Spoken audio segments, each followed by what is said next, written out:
16 août 2025, 57 camions d'armes saisis à l'aube. Sur les images, le convoi immobilisé ressemble à une colonne militaire et l'enquête décrit des milliers de fusils d'assaut, des grenades et des munitions, assez pour armer une force complète avec des numéros de série pointant vers des provenances internationales. Si cette interception n'est pas un hasard, mais la vitrine d'un réseau transfrontalier financé par des flux offshore, jusqu'où Ibrahim Traoré peut-il défendre la souveraineté sans déclencher une escalade diplomatique dans le Sahel?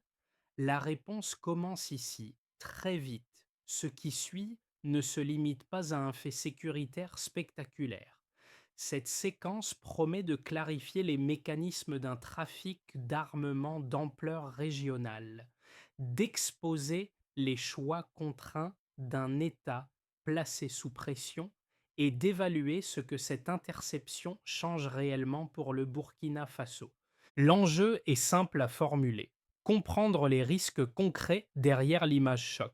Derrière les camions immobilisés se jouent trois équilibres fragiles: la capacité du pouvoir à affirmer son autorité, la gestion des relations avec les voisins du Sahel et la crédibilité internationale du pays. Pour Ibrahim Traoré, chaque décision pèse à la fois sur la sécurité intérieure et sur la perception extérieure. La promesse est donc double: séparer les faits des symboles et mesurer ce que cette affaire révèle sur la trajectoire politique et stratégique du Burkina Faso à court et moyen terme. La saisie des 57 camions n'a pas seulement stoppé un convoi, elle a révélé un volume d'armement capable d'équiper une armée entière. Dès les premières heures, les autorités découvrent des milliers de fusils d'assaut, des dizaines de milliers de grenades et des munitions en quantité industrielle, bien au-delà des besoins d'un groupe armé local, ce qui change immédiatement la lecture de l'événement. Pour comprendre la portée de cette interception, il faut revenir au contexte du Sahel en 2025. La région est traversée par des réseaux armés mobiles exploitant des frontières longues, poreuses et difficiles à surveiller. Le Burkina Faso, longtemps considéré comme une zone de transit secondaire, se retrouve progressivement exposé comme un nœud stratégique de ces routes clandestines. Cette position géographique transforme chaque incident frontalier en signal d'alerte régionale. L'analyse balistique des armes saisies apporte un premier éclairage décisif. Les numéros de série indiquent des provenances multiples, issues à la fois de stocks anciens, liés à des conflits passés et de circuits plus récents, suggérant une activité continue sur plusieurs années. Cette diversité d'origines exclut l'hypothèse d'un trafic opportuniste et renforce celle d'un réseau structuré, capable de coordonner logistique, financement et protection à travers plusieurs pays.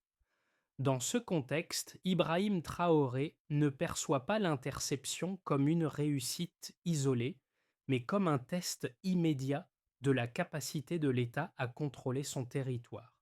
Le défi n'est pas seulement sécuritaire, il est aussi diplomatique, car chaque avancée de l'enquête risque de désigner des acteurs extérieurs et de tendre les relations avec des partenaires régionaux déjà fragilisés par des crises successives. Cette mini-révélation modifie donc l'équation initiale. Ce qui semblait être une opération de contrebande devient un indicateur d'une instabilité plus large, où le Burkina Faso n'est ni simple victime ni simple spectateur, mais un acteur désormais placé au centre d'un échiquier sahélien sous haute tension. Au cœur de cette interception, un acteur de terrain incarne le basculement entre routine sécuritaire et décision stratégique: le capitaine Moussa, officier en charge du contrôle frontalier à l'aube du 16 août 2025. À 4 heures du matin, dans une zone réputée sensible, il fait face à un convoi inhabituel par son ampleur et sa coordination. Le choix n'est pas évident. Intercepter signifie prendre le risque d'une confrontation armée. Laisser passer expose à des conséquences bien plus graves. Sa décision de bloquer les camions marque un premier tournant. Sur le terrain, l'opération mobilise rapidement des forces supplémentaires, sécurise le périmètre et empêche toute dispersion du chargement. Ce geste apparemment local produit un effet immédiat. Il démontre que l'État burkinabé peut encore agir de manière décisive dans des zones où l'autorité semblait s'éroder. Pour les forces de sécurité, le signal est clair.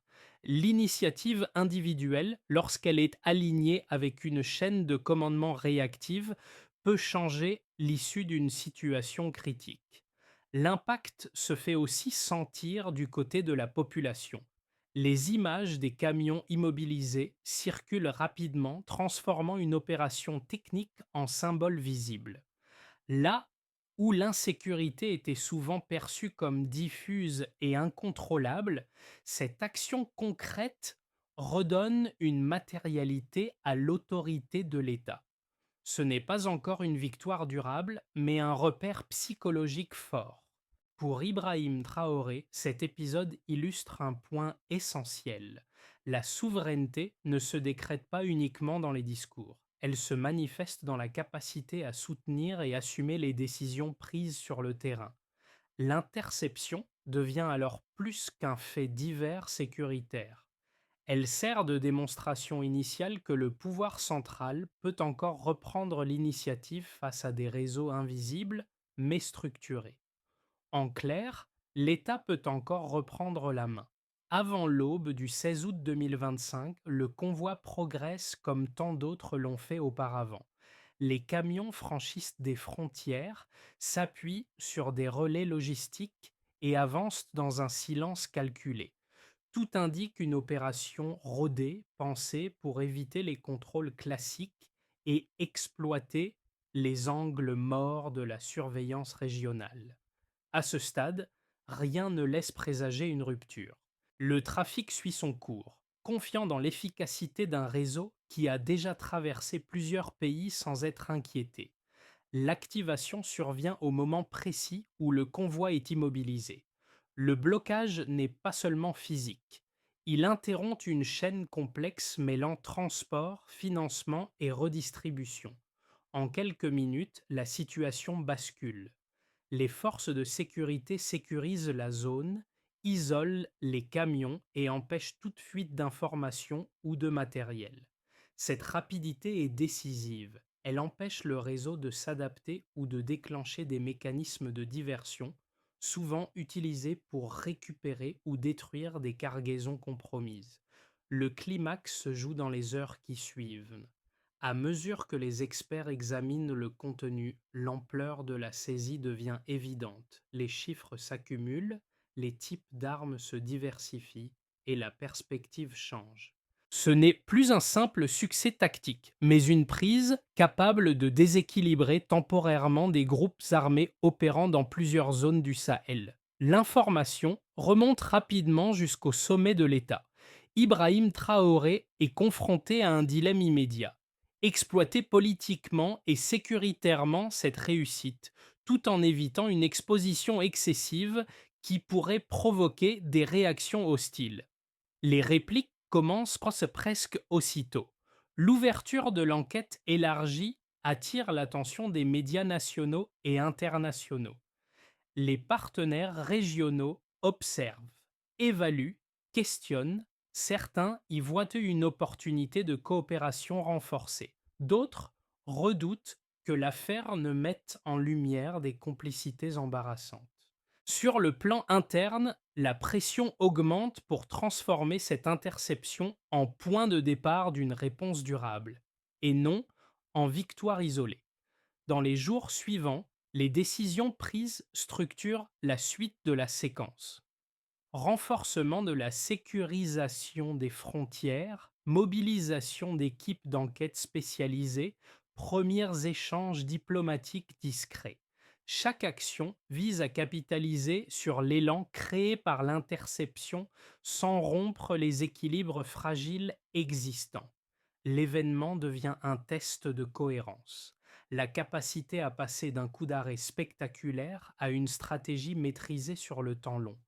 Cette ligne des événements montre une chose essentielle: l'interception des camions n'est ni un aboutissement ni un accident. Elle agit comme un déclencheur, révélant la profondeur des menaces et la difficulté de transformer une réussite opérationnelle en avantage stratégique durable pour le Burkina Faso.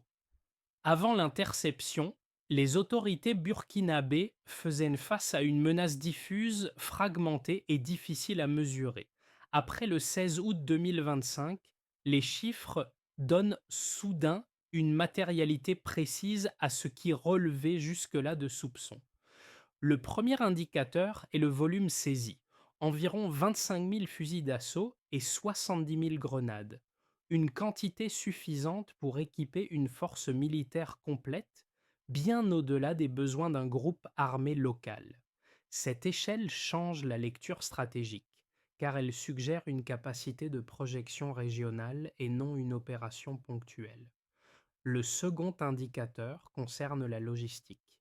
Les analyses montrent que le convoi a traversé plusieurs pays avant d'atteindre la frontière burkinabé, ce qui implique une coordination continue, des relais sécurisés et une connaissance fine des contrôles.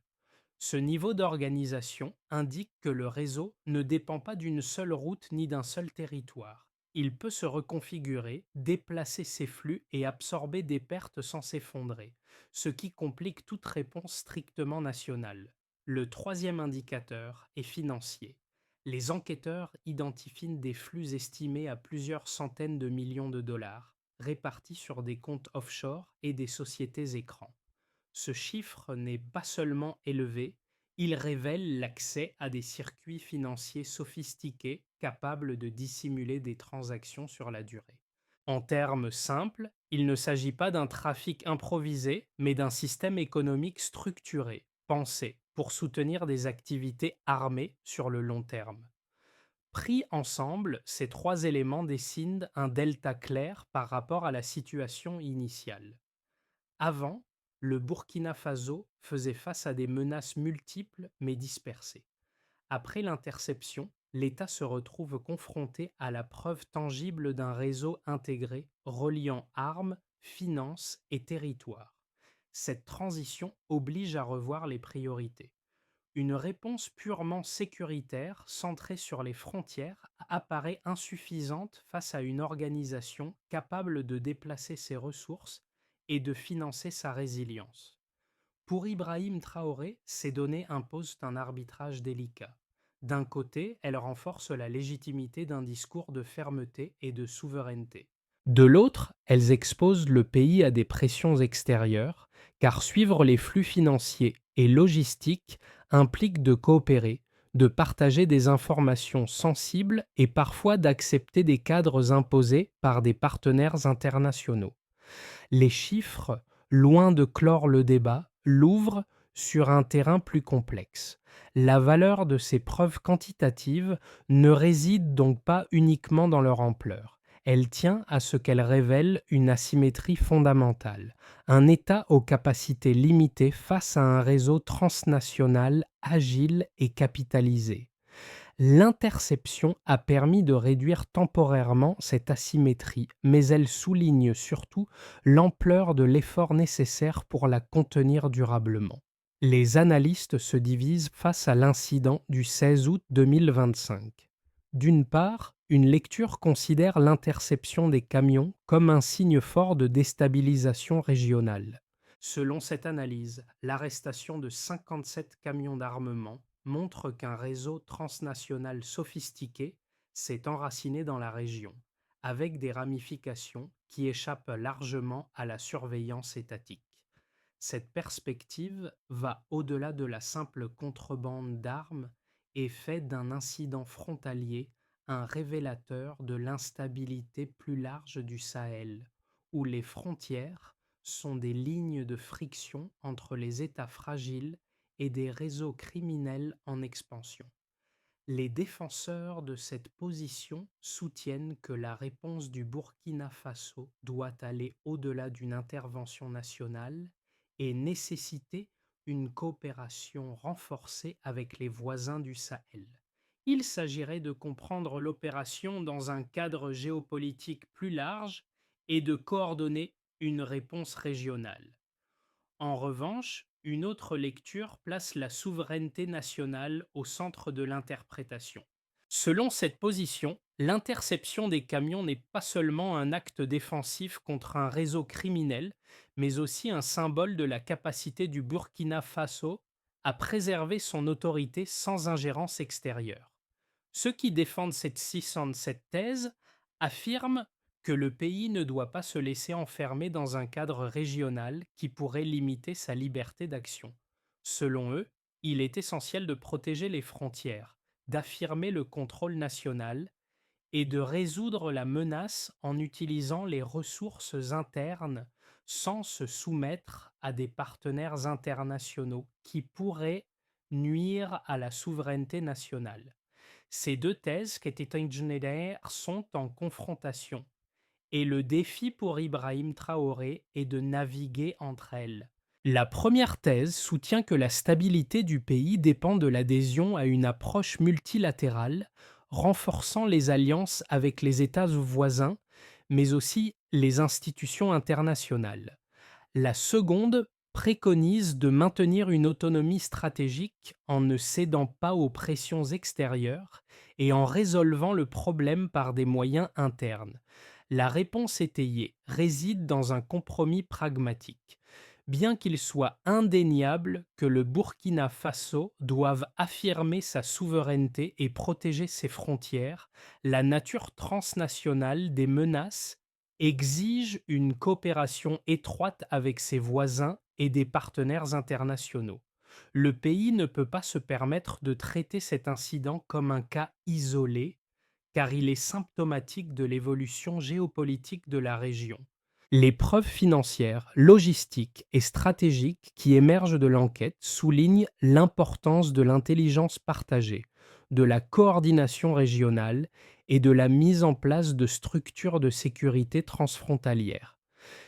Ibrahim Traoré, tout en conservant une position de fermeté sur la souveraineté, devra également adopter une diplomatie pragmatique, appelant à une coopération renforcée mais sans compromis sur l'intégrité nationale.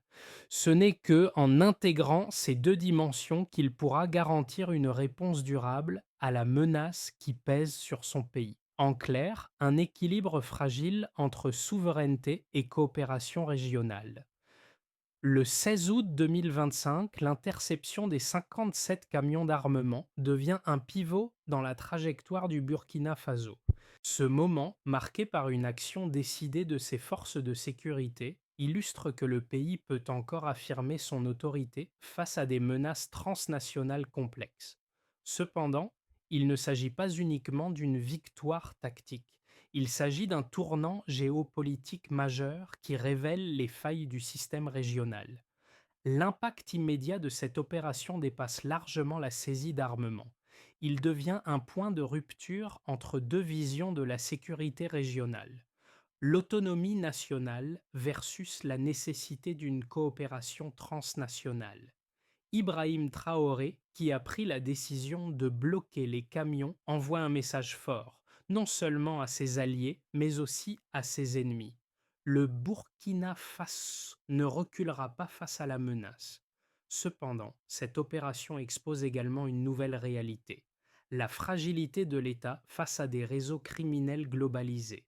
Le modèle d'action purement national ne suffira pas pour protéger la souveraineté du pays à long terme. L'incident, bien qu'un succès immédiat, rappelle que le Burkina Faso doit naviguer dans un environnement complexe où la coopération régionale est désormais indispensable pour garantir sa stabilité. En clair, cette saisie n'est que le début d'un processus plus complexe pour le Burkina Faso. L'interception des 57 camions d'armement a généré un impact immédiat et tangible pour plusieurs groupes clés au Burkina Faso. Ces conséquences se déclinent selon quatre grandes catégories: l'État, les entreprises, la population civile et la région du Sahel.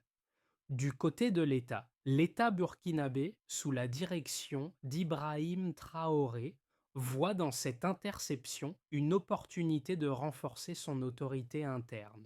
La saisie des armes et les révélations qui en découlent donnent au gouvernement un levier pour justifier des mesures de sécurité renforcées tout en mobilisant des soutiens populaires. Cependant, l'impact diplomatique est également décisif. Cette opération met en lumière la vulnérabilité du pays face à des acteurs extérieurs, et les pressions internationales pourraient ne se multiplier si des liens avec des réseaux criminels internationaux sont avérés. Pour les entreprises, du côté économique, cette situation suscite des inquiétudes. Les entreprises opérant au Burkina Faso, notamment celles dans les secteurs du commerce, de l'exploitation minière et des infrastructures, risquent de voir leur activité perturbée par des tensions géopolitiques. Les investisseurs étrangers, déjà hésitants en raison de l'instabilité régionale, pourraient adopter une position attentiste, affectant ainsi l'économie nationale. Le Burkina Faso pourrait perdre son attractivité pour les investissements étrangers, tout en devant redoubler d'efforts pour maintenir ses partenariats économiques avec la communauté internationale. Pour la population civile, pour la population, l'interception des camions constitue un tournant symbolique fort. Elle incarne une victoire contre les réseaux criminels qui prolifèrent dans la région. Cependant, une telle victoire pourrait aussi générer des attentes accrues en matière de sécurité et de stabilité, rendant plus difficile la gestion de l'après. Les citoyens s'interrogent sur la capacité de l'État à maintenir cette dynamique et à éviter de nouvelles infiltrations ou attaques. Le sentiment d'insécurité pourrait se renforcer si des répliques de ces réseaux venaient à surgir dans d'autres formes de violence. À l'échelle de la région du Sahel, à l'échelle régionale, l'interception s'inscrit dans une dynamique géopolitique plus vaste. La région du Sahel, déjà en proie à des conflits multiples et à des réseaux de contrebande d'armement, pourrait voir cette opération comme un signe d'une posture plus offensive de la part du Burkina Faso. Toutefois, cette dynamique peut également créer des tensions avec les voisins du pays. Tandis que certains partenaires régionaux pourraient saluer l'action, d'autres risquent de la percevoir comme une tentative d'affirmer trop fortement la souveraineté burkinabé, perturbant ainsi les équilibres régionaux déjà fragiles. Les conséquences de cette opération s'étendent bien au-delà de la simple arrestation de camions. Elles activent des mécanismes politiques, économiques et sociaux complexes qui façonneront les mois et les années à venir. Le Burkina Faso, tout en gagnant en autorité, se trouve désormais confronté à des défis d'un ordre nouveau. Gérer l'après, transformer une victoire en un levier stratégique et s'assurer que cette action soit perçue comme le début d'un changement durable plutôt que comme un simple coup d'éclat. En clair, l'interception n'est pas qu'une action ponctuelle, elle marque le début d'un long processus de réajustement stratégique pour le Burkina Faso. Dans un scénario de base, stabilisation progressive. Le scénario de base envisage une situation où le Burkina Faso renforce progressivement la sécurité interne tout en poursuivant la coopération avec ses voisins du Sahel. Les réformes internes dans les domaines de la surveillance des frontières et du renseignement permettraient de maintenir un certain contrôle sur les menaces transfrontalières. Cependant, les tensions régionales restent élevées et le pays risque de connaître des périodes d'instabilité sporadique. La situation géopolitique de la région reste tendue mais sans escalade majeure. Les investissements étrangers pourraient reprendre lentement, mais les gains seraient modérés à court terme. Dans ce scénario, la situation est stable mais fragile. Dans un scénario plus optimiste, coopération renforcée et sécurité consolidée. Dans une version plus optimiste, l'interception des camions pourrait marquer le début d'une coopération renforcée entre les États du Sahel. Grâce à cette opération, le Burkina Faso pourrait établir des partenariats plus solides avec ses voisins et les acteurs internationaux dans la lutte contre le terrorisme et la contrebande d'armement. Le pays pourrait devenir un acteur clé dans la stabilisation régionale. La coopération bilatérale et multilatérale croissante permettrait une meilleure gestion des menaces et une sécurité renforcée dans le pays. Cette dynamique pourrait aussi favoriser un climat économique plus favorable, avec un retour des investisseurs étrangers et une meilleure croissance à moyen terme. Ce scénario offrirait à la fois stabilité et prospérité. Dans un scénario pessimiste, montée des tensions régionales et crise interne. Le scénario pessimiste envisage une intensification des tensions, tant à l'intérieur du pays qu'à l'échelle régionale. L'interception des camions pourrait exacerber les rivalités avec les voisins du Sahel, notamment le Mali et le Niger, qui pourraient percevoir les actions du Burkina Faso comme un signe d'aggravation des tensions. À l'intérieur, des groupes armés pourraient réagir violemment, cherchant à déstabiliser davantage le pays. Les pressions diplomatiques pourraient augmenter, notamment en raison des soupçons d'implication internationale dans le trafic d'armement. L'instabilité sécuritaire et la menace grandissante de violence pourraient dissuader les investisseurs étrangers, freinant ainsi la reprise économique du pays. Ce scénario conduirait à une situation de blocage et d'incertitude prolongée. Ces trois scénarios démontrent de bien que la situation du Burkina Faso est loin d'être figée. Elle dépendra de la manière dont le gouvernement et les forces de sécurité géreront les conséquences immédiates de l'interception, tout en trouvant un équilibre entre fermeté nationale et coopération internationale. Le choix stratégique entre ces trajectoires sera essentiel pour déterminer l'avenir à court et moyen terme du pays. En clair, le Burkina Faso doit naviguer habilement entre stabilité et tension pour éviter les pièges de l'instabilité régionale. L'interception des 57 camions d'armement ne touche pas seulement les institutions ou les élites, elle a un impact direct sur trois groupes clés: les citoyens burkinabés, les partenaires économiques et les acteurs de la communauté internationale. Pour les citoyens burkinabés, pour la population, cet événement représente un moment décisif dans le retour de la confiance envers l'État. Après des années d'instabilité et de violence, l'action des forces de sécurité symbolise une reprise du contrôle. Cependant, cette victoire crée des attentes. Les citoyens attendront désormais plus que de simples actions ponctuelles. Ils veulent voir un changement concret dans la gouvernance, la sécurité quotidienne et les perspectives économiques. La question sous-jacente est: cette saisie est-elle le début d'un changement profond ou n'est-ce qu'une action isolée? Le défi pour le gouvernement est de ne pas laisser cette victoire se dissiper dans l'inaction.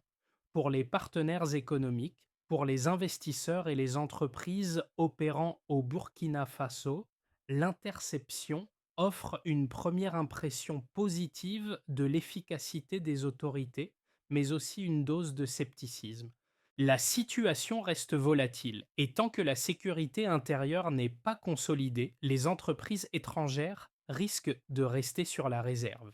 Il est donc crucial pour le gouvernement burkinabé de montrer qu'il peut stabiliser la situation à long terme, notamment à travers des réformes économiques et des partenariats stratégiques avec des acteurs internationaux. Pour les acteurs internationaux, à l'échelle internationale, cette opération met le Burkina Faso sous les projecteurs. Les réactions varieront, certains alliés salueront la fermeté du gouvernement, tandis que d'autres se montreront plus prudents, surveillant de près les impacts diplomatiques de cette action. Pour maintenir des relations internationales équilibrées, Ibrahim Traoré devra naviguer avec tact, veillant à maintenir la souveraineté nationale tout en coopérant avec les partenaires internationaux sur des enjeux de sécurité régionale. Les trois groupes doivent se sentir impliqués dans la réponse de l'État aux menaces. chacun apportant ses propres attentes et défis. Le gouvernement burkinabé doit non seulement répondre aux exigences de la sécurité, mais aussi donner des gages de stabilité politique, économique et sociale. L'action du 16 août 2025 doit être suivie d'une série de mesures concrètes pour maintenir la confiance et éviter que l'incident ne se transforme en une simple victoire sans lendemain. En clair, la présinterception est essentielle pour transformer ce moment en un véritable tournant pour la société burkinabé. Pour capitaliser sur l'interception des 57 camions d'armement et transformer cet événement en un tournant stratégique, le Burkina Faso doit déployer une série de mesures concrètes à la fois sur le terrain sécuritaire et dans la sphère diplomatique. Voici une feuille de route en 5 étapes centrée sur l'action immédiate et la durabilité à long terme. D'abord, il s'agit de renforcer la sécurité interne. La première étape consiste à sécuriser de manière permanente les zones sensibles, notamment les frontières, en renforçant les capacités des forces de l'ordre et en intégrant des technologies de surveillance modernes, drones, capteurs, etc. Les autorités burkinabées doivent aussi garantir une formation continue pour les forces de sécurité locales et régionales. Cela permettra de maintenir la pression sur les réseaux criminels et d'assurer une vigilance constante face à de futures tentatives de contrebande ou de déstabilisation. Les actions doivent être visibles pour maintenir un climat de confiance au sein de la population. Ensuite, un partenariat régional et international renforcé devient indispensable.